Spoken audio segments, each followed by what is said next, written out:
Hi and welcome to my channel. This is Max. I am Master of Science in Industrial and Systems Engineering, and in this video we're gonna tackle a big challenge: how to perform data analysis on an Excel sheet. So in this video we have a coffee shop as our case study. This coffee shop may loses millions of dollars in revenue. It might have some unsatisfied customers since the croissant isn't available whenever a customer wants. It might also have some challenges in the inventory section. Some goods are overstocked, not selling good. Some goods that are selling good are understocked, and we have stockouts. The management needs at least 1 or 2 months ahead forecast of sales. The director needs to know what are the best-selling products, what are the best-selling stores or locations, what are the best-selling hours or days of the week, and how to estimate future sales. These are our main topics and main goals of this video. We're gonna use Microsoft Excel, we're gonna use pivot tables, we're gonna use forecasting tool in the Excel. In next videos we will do all of this with a simple AI prompt. Stay with me. Okay, so as we mentioned, today we're focusing on a case study of a data analysis project or mini project in a chain coffee shop in the United States of America. Let's have a look at dataset and the labels that we are gonna play around with. So we have transaction labels like transaction ID, transaction date and time, quantity. We have store related labels like store ID, store location. We have product related labels like product ID, product price, category type, and details. So here I'm gonna show you what's the head of this dataset looks like. As you can see, this is the first few rows of our sales data set. The principles we are using today can be extended to other sectors as well. For example, I can use the same concept on a data set related in automobile section, in housing sector, in fast moving consumer goods or FMCG data analysis. They are all the same. Let's look at an example here. I like the number 7, so we're gonna continue with transaction ID of 7. We have the transaction date, we have the transaction time, we have them combined. We have transaction quantity 1, 2. We have store ID and store location, Lower Manhattan. And we have the product ID, we have the unit price, $2 for a coffee in Lower Manhattan. That's funny. And we have the product type and detail. At the start of the video, we assign some objectives for today's tasks. So here are the objectives. We have 4 objectives. We need to identify best-selling products, categories. We need to analyze peak sales hours and days. We need to compare store location performances, and we need to estimate future sales. Let's get down to it. So this is the data set that we have for today's task. The first thing to do is to check that is your dataset already cleaned or not. Typically, datasets are not cleaned by themselves. You need to first do pre-processing. You need to first clean the dataset. By cleaning, I mean removing duplicates, removing the values that are not needed. There might be some typos. There might be some mismatches in the numbers being reported. The cleaning process might be a bit challenging, so I'm gonna leave it here and we will come back to it in another video. But in today's video we're gonna just check for duplicates and maybe just checking for blank values. If it's okay, we can continue. So the first thing I want to do here is I'm gonna select all this data set that we have here, and I'm gonna press the Control T button to turn this into a table. My table has headers. Yes, I'm gonna press OK, and we have our table. A quick cleaning tool might be to just open the category of your data and look for blank value if it's not containing blank. So it might be already cleaned. As I'm facing it today, we have no blanks in our data, so we can assume that this is clean data. But I said before that the cleaning process is a bit challenging and more advanced. We're not gonna focus in this phase. I have selected the table range, then press remove duplicates, and I can select the columns that needs to be checked. All the columns needs to be checked. So I'm gonna press OK, and no duplicate values found. This is aligned with my previous statement of this dataset is already cleaned. The cleaning isn't always about removing some features or some columns. We might introduce some new columns by mixing or separating some already established columns. Let me show you an example. So here we have the transaction time and transaction date. We need to divide this into day buckets and weekdays. This can provide us some more insight or more information regarding our objectives. So let's first start with the weekdays. I'm gonna add a new column here. I'm gonna call it weekdays. Alright, so now I'm gonna use the text function. I'm gonna select the transaction date. It's a text stored as text. And I'm gonna return the format of 4Ds or DDDD. I would like it to be a double D, but it's not possible. Okay, so after this, we have the weekdays. As you can see, the January 1st of 2023 was a Sunday, and I can scroll to other weekdays as well. By now we have our weekdays. Now we're gonna use a function to transform the transaction time into a day bucket. By day bucket I mean the morning, the afternoon, and the evening. So I'm gonna insert a new column here. I'm gonna call this day underline bucket. Okay, next I'm gonna use if statement. The logic here is to use the hour function. If the hour is lower than 12, we need to print the morning. In the false section, I'm gonna print another if. So this is if under if the hour of this is bigger than 18, we're gonna have evening being printed, and if false, we're gonna have after noon. Okay, so we have our day buckets here. The nuance here is that the Excel treats these hours as integer values. For example, the 1856 is considered 18. Be careful with that. So by now the dataset is looking more like an analysis dataset, but a thing that you might already know is missing, which is the revenue. So I'm gonna add a revenue column here.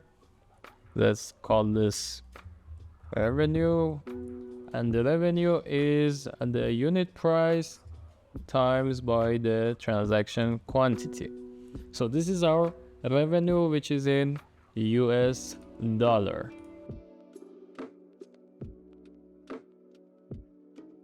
All right, so the revenue is printed. Now let's move on to the analysis job. First thing I'm gonna do here is to again select the table area with Control A. Next, I'm gonna head to Insert tab and insert a pivot table in a new worksheet. So this is our pivot table. As you may already know, the pivot table can be used for some great data analysis tasks, but if you are not familiar with, stay with me. I'm gonna explain shortly how you can use this pivot table. So the first thing to understand is the sections that we have. The section here at the top is our labels or our columns, which are stored in here. If you can't see all of your columns, if you have multiple columns, you can search them out, but in this task we have all the columns available. Below this column section, we have some filters, columns, rows, and values. This is also a very important section to memorize the rows are the rows that you are gonna print your data in the pivot table. So let's head back to our objectives. The first objective is to identify best-selling products or categories. Okay, so by this we might have a table looking like the rows are the products and the columns are the revenue of that product. So let's project this into the pivot table. First, I'm gonna use product categories as the rows. So as you can see, if I drag and drop it in the row section, I have my rows being the categories. Next, I'm gonna print the revenues in the column beside it. So be aware of this column section. This is not where you're gonna place your revenue values in it. You're gonna place it in the value section. As I place it, you can see that per each category, the sum of revenue is printed out in the last 6 months. If I right click here and go to the sorting section, I can sort them based on my choice. I'm gonna sort them from largest to smallest. As you can see, in the past 6 months, the coffee, the tea, and the bakery section generated the highest revenue for our product categories. Now here you might need some visualization as well. I can select these values and go to insert recommended charts and place column chart, for example. Be careful with this chart generated from this pivot table. If I change, for example, the sum to the average, the chart will change as well. Be careful with this. As you may already noticed, when I change the sum of revenue to average of revenue, the new values are also sorted from largest to smallest. So what you witnessed already is another function that we have in the pivot table, which is very useful. If I go to this section values and click on this down arrow here, I can go to the value field settings and I can choose the operation I need to be performed. For example, I can choose the maximum and place OK, and you can see the maximum revenue of each category is depicted in the chart and in the table as well. It's interesting that we have a bill for $360 for coffee beans. Don't buy from here. Okay, so let's get back to our objective, which is total revenue of each category.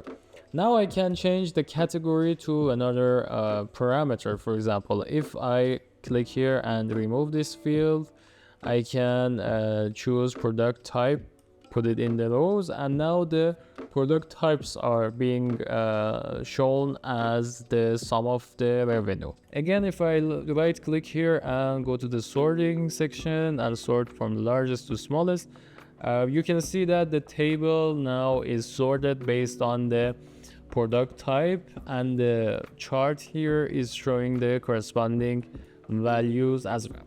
And I can again change this to average, for example, and now we have the average revenue per each product type.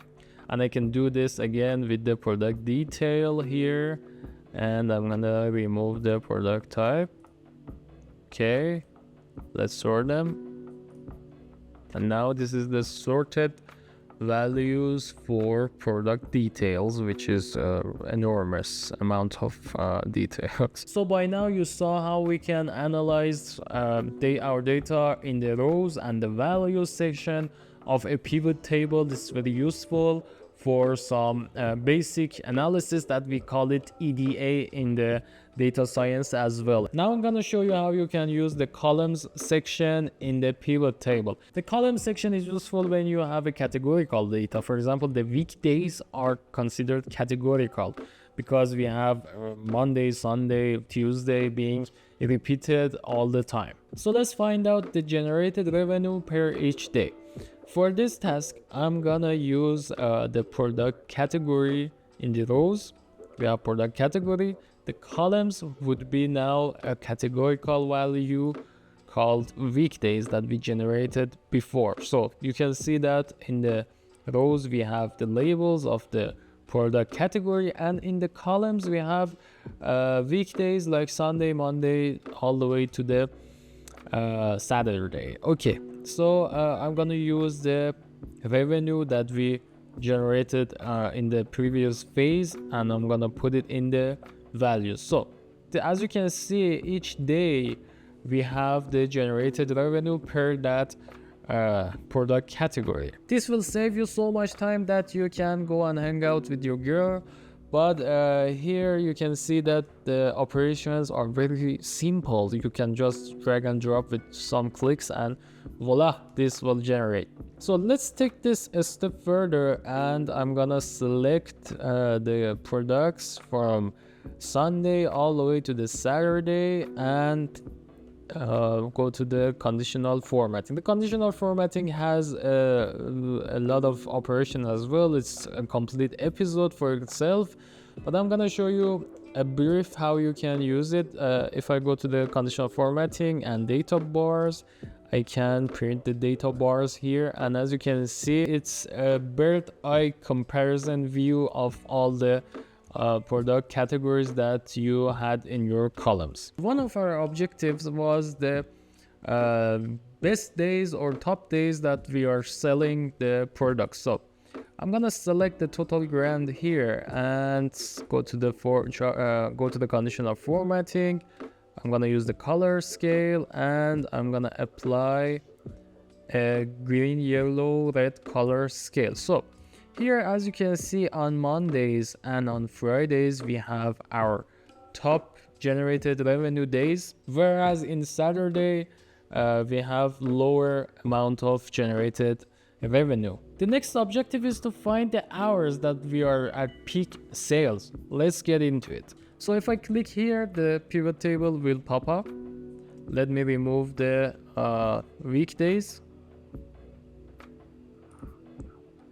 Again here, because of the categorical nature of the day bucket, like morning, afternoon, evening, it's not possible outside of these three conditions. We are gonna place it in the column section. So let me drag and drop the day bucket into columns, and now we have the afternoon, evening, morning, and the grand total being depicted in the pivot table. So again, let me place some formatting, conditional formatting here for better understanding. And okay, so with this I can identify the mornings are the best selling time, after that is the afternoon bucket, and the evening is the worst bucket of the day to be selling anything on. And this is relatable. We all love our coffee being served at the start of our day. If you're not a coffee person, you like your tea being served at the start of the day, so the morning is going to be the best time for sale. Now let's move on to the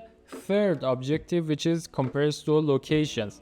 There is something important here, that we have which branch or store locations performed best and what products drive that. So we have a two-level pivot table here. Let me show you how. So I'm gonna find out which store locations are performing the best. By performing the best, we mean revenue. So I'm gonna place store location in the row section and place the revenue as values. Okay, next I'm gonna sort them. So the Hell's Kitchen is the best performer of the list, and Lower Manhattan isn't keeping up with the best performer. Now we need to add the products that are driving these sales.